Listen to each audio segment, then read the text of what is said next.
Donc, je m'appelle Guillaume Lacombe, je suis diplômé de l'agro de l'INAPG, de la promo 96. J'ai fait une spécialisation qui s'appelle Gestion du vivant et stratégie patrimoniale. Dès l'âge de 10-11 ans, je voulais travailler pour les eaux et forêts. J'avais déjà une attirance pour la gestion de l'espace naturel, l'environnement. Alors, je dirais que ce qui m'a le plus apporté, c'est plutôt la prépa. Parce que j'ai ingurgité une quantité d'informations énorme et qui était intéressante. Mais ce qui m'a plu à l'agro, c'est la diversité des cours qu'on a reçus. Et par rapport à ce que j'avais fait avant en prépa, c'était un aspect beaucoup plus pratique, plus appliqué. Les stages, c'était intéressant parce que j'ai fait beaucoup de stages à l'étranger. J'étais déjà intéressé de travailler ailleurs. Puis l'ambiance, j'ai des souvenirs formidables de fêtes, de copains, de soirées. Alors, quand j'ai fini l'agro, j'ai fait une coopération. Et donc je suis parti en Thaïlande au service de coopération et d'action culturelle de l'ambassade de France. C'est au cours de cette expérience que j'ai côtoyé les chercheurs de l'IRD et du CIRAD notamment, parce qu'on finançait certaines de leurs activités. Et ça m'a vraiment donné envie de faire ce qu'ils faisaient. Donc il fallait que je fasse une thèse.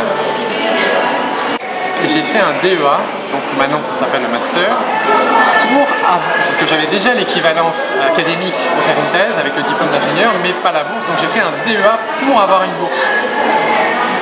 Et donc j'ai fait mon DEA en sciences de l'eau dans l'environnement continental.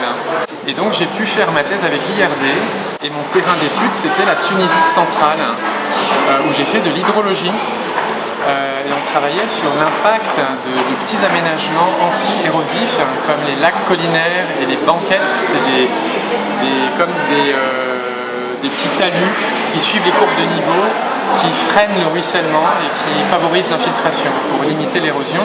Donc ça c'était ma thèse, et à l'issue de ma thèse j'ai postulé à l'IMI, donc le International Water Management Institute, pour faire un postdoc à Vientiane.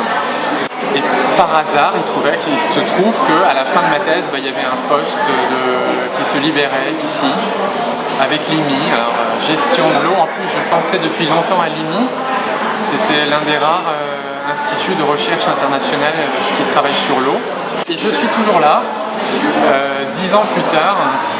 Je suis arrivé en pensant rester 2 ans, et puis finalement j'ai été recruté en tant que chercheur. Et depuis ce temps, je travaille à l'IMI dans différents projets.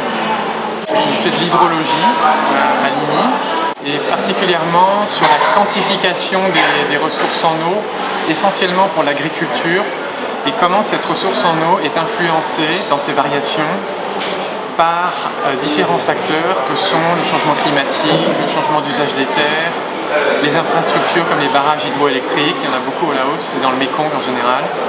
Et donc comment toutes ces interventions humaines pour la plupart, qui prennent place à différentes échelles, influencent cette ressource en eau. Alors dans le Mékong, on va dire, dans le bassin du Mékong, les problématiques, c'est une zone en très fort développement économique, ce qui veut dire des pressions sur la ressource en eau,